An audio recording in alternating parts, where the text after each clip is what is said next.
कर रहे थे cos a प्लस बी के प्रूफ की। तो cos a प्लस बी का फार्मूला तो होता है cos a into cos b minus sin a into sin b।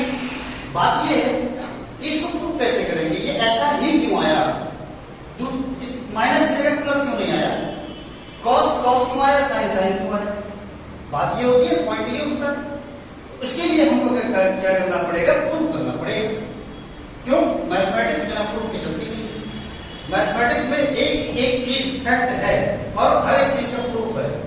तो प्रूफ हमको करना है, वो प्रूफ कैसे करते हैं, जैसा हमने पीछे sin a प्लस b वाला कॉन्सेप्ट प्रूफ किया था, फार्मूला प्रूफ किया था, सेम उसी के पैटर्न पर ये चलेगा। यहां पर हम देख रहे हैं x axis, y axis, z axis, तीन एक्सिस हमने लिया और z एक्सिस पर एक पॉइंट P लेकर के y एक्सिस पर हमने क्या कर दिया है, परपेंडिकुलर डाला जो कि Pn कहलाया। इसी P पॉइंट से O x पॉइंट एक्सिस पर एक परपेंडिकुलर डाला जिसको बोलते हैं Pm। फिर हमने देखा कि जो n पॉइंट y एक्सिस में आ रहा था उस पॉइंट से भी एक परपेंडिकुलर हमने Pm पर डाल दिया जो कि कहलाया Nr। जहां परपेंडिकुलर बनेगा वहां पर 90 डिग्री बनेगा, सबको पता है। 90 डिग्री बनते ही सीधे क्या आ जाएगा, राइट एंगल ट्रायंगल आ जाएगा। और राइट एंगल ट्रायंगल में ही क्या करती है, वर्क करती है ट्रिग्नोमेट्री वर्क करती है। बिना राइट एंगल ट्रायंगल के ट्रिग्नोमेट्री वर्क करती नहीं। सो अब हम इसके प्रूविंग पर बात कर लेते हैं। चूंकि हमको चाहिए cos a प्लस b, हमने देखा ये जो हमारा एंगल NOP ट्रायंगल तो हमारा बन रहा है NOQ, जिसके लिए एंगल बन रहा है A, NOP के लिए एंगल बन रहा है B और PRN के लिए एंगल बन रहा है A। सभी के लिए एंगल हमने देख लिए। अब हमको चूंकि चाहिए A प्लस B, क्यों, cos A प्लस B का फार्मूला हमको प्रूव करना है। तो cos A प्लस B के लिए ट्रिग्नोमेट्री रेशियो का जो कॉन्सेप्ट होता है वो क्या कहता है, ट्रिग्नोमेट्री रेशियो का जो कॉन्सेप्ट है वो क्या कहता है, बेस अपॉन हाइपोटेनस। किस ट्रायंगल की बात कर रहे हैं, बड़े ट्रायंगल यानी कि POM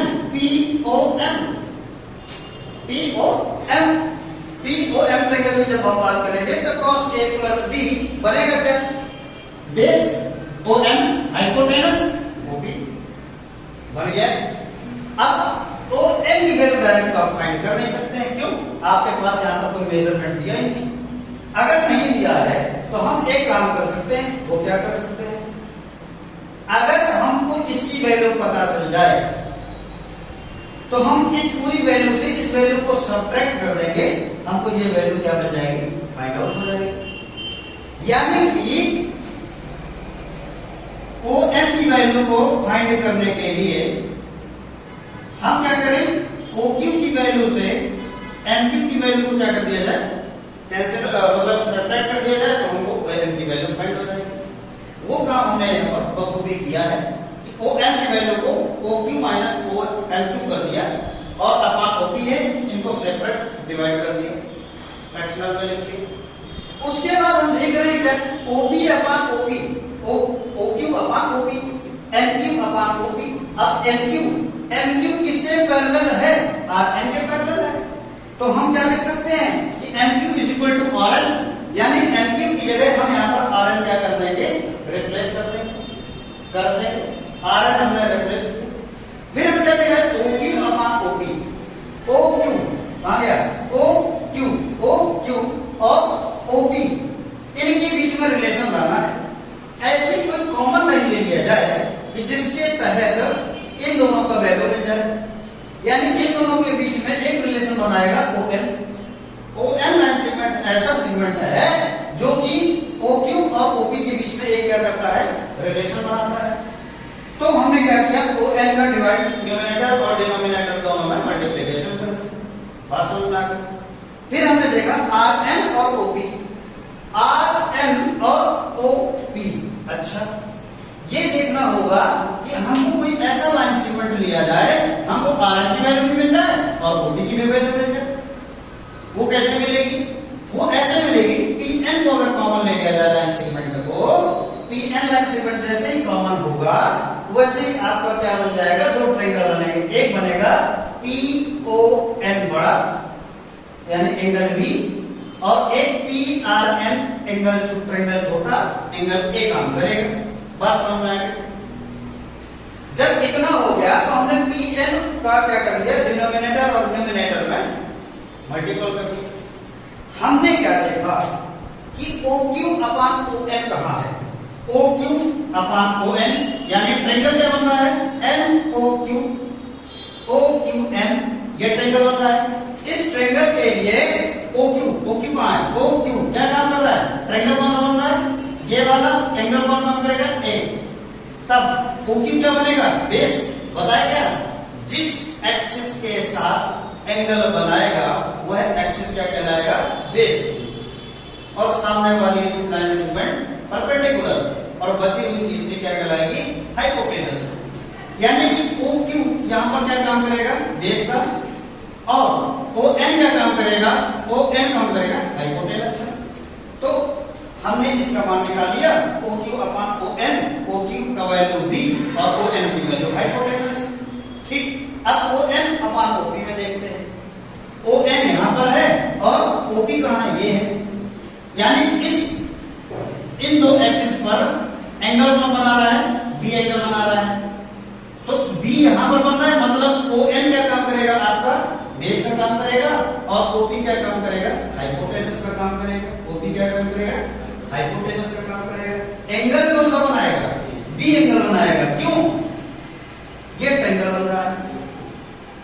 ये भी बात क्लियर। यानी ON की वैल्यू हमको मिली बेस और OP की वैल्यू मिली हाइपोटेनस। एंगल बना वहां पर B, माइनस लगा, RN की वैल्यू को फाइंड करना है, तो RN कहां है, RN और PN, RN और PN की वैल्यू को फाइंड करना है।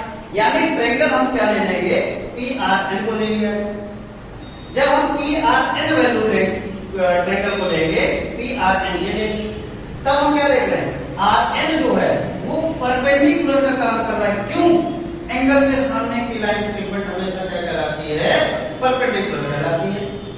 तो परपेंडिकुलर हो गया, PN हमारा क्या हो गया, हाइपोटेनस हो गया। क्यों, 90 के ठीक सामने वाली लाइन सेगमेंट हाइपोटेनस कहलाता है, या राइट एंगल ट्रायंगल में सबसे बड़ी लाइन सेगमेंट क्या कहलाती है, हाइपोटेनस कहलाती है। वो हमारा हो गया हाइपोटेनस। और एंगल कौन सा बनेगा, ये भी चीज क्लियर हो गई। फिर हम बात करते हैं PN अपान OP पर। PN ये हो गया और OP ये हो गया। PN अपान OP पर देखते हैं, ट्रायंगल कौन सा, B बनेगा। अच्छा, जब B यहां बन रहा है तो क्या आपका PN जो है, PN क्या काम करेगा, बेस काम करेगा।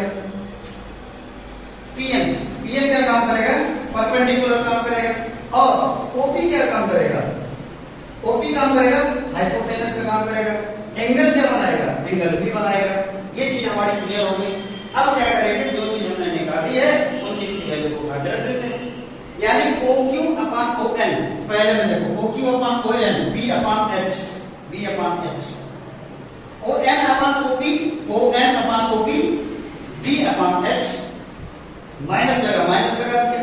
RN अपान PN, परपेंडिकुलर अपान हाइपोटेनस, मल्टीप्लाई PN अपान OP, परपेंडिकुलर अपान हाइपोटेनस। ट्रिग्नोमेट्रिक रेशियो के फार्मूले से हमको पता है कि बेस अपॉन हाइपोटेनस cos। अच्छा, a क्यों आया, क्योंकि यहाँ पर एंगल क्या बन रहा था, a बन रहा था, तो cos a आ गया। यहाँ पर cos b आ गया। क्यों, क्योंकि एंगल क्या बन रहा था, b बन रहा था। ये किसके लिए होता है, परपेंडिकुलर अपॉन हाइपोटेनस, ये होता है साइन के लिए होता है। क्योंकि इसके लिए एंगल a बन रहा है तो साइन a हो गया, इसके लिए एंगल b बन रहा है तो साइन b हो गया, और आंसर प्रूव हो गया। बहुत इसी तरीके से बात कर ली गई है के द्वारा। ठीक, आ गया समझ में।